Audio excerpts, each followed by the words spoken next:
I already showed you, the very first day I showed, this is a script.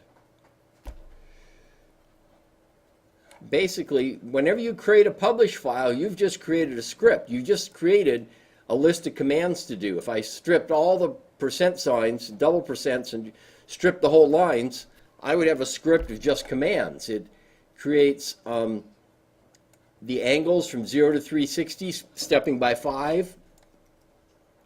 Starts at 0. Your book, by the way, talks about using line space, ln, space. There's also log space.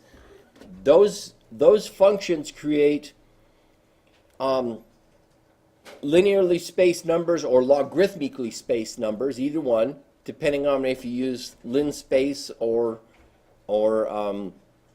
log space.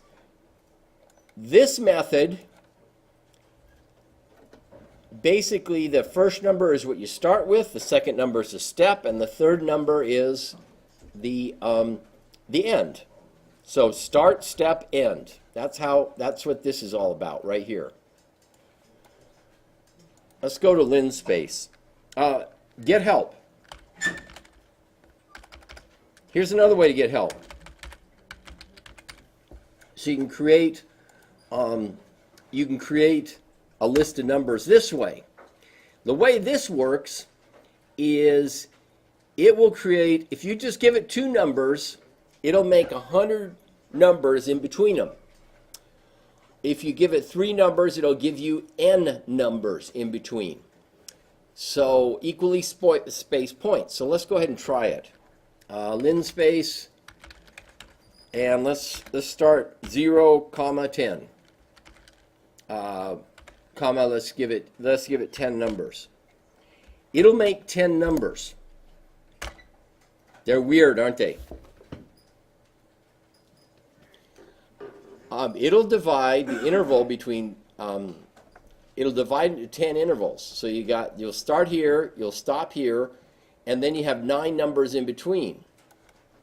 Well, 10 divided by 9 gives you these weird, decimals.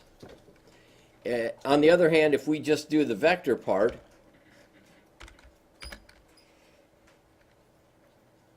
step by 1. So if we do this vector-wise, so this is the difference between linspace and doing it vector-wise.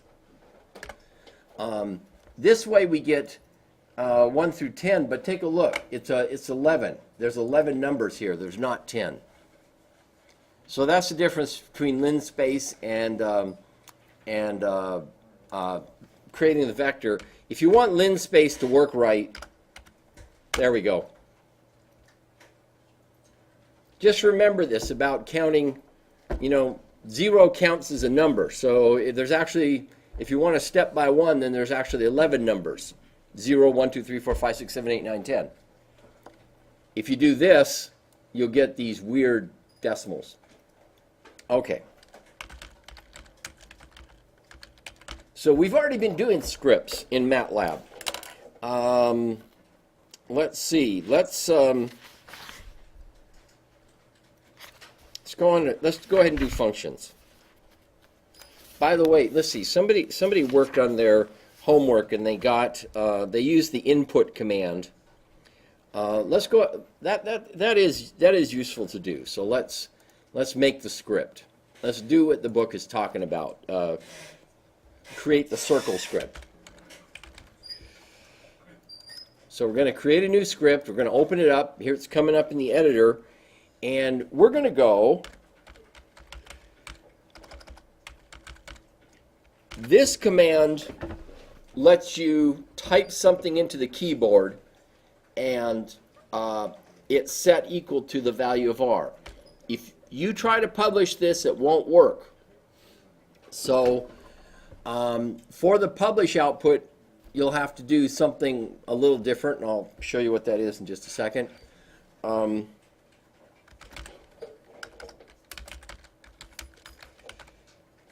So enter radius. Single quotes is how you make a text.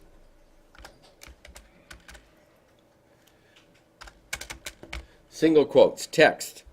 and then whatever I enter is going to be whatever the radius is, and then go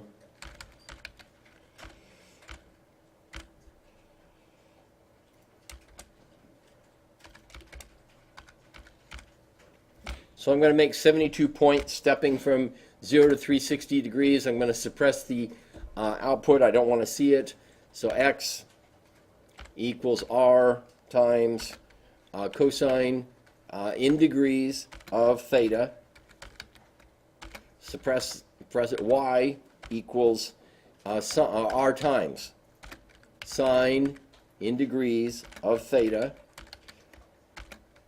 And then, and that's supposed to be y, not x.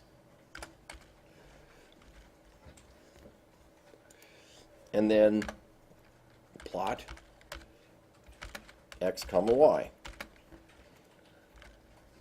And now this is our script. Save away, and now down here in the command window,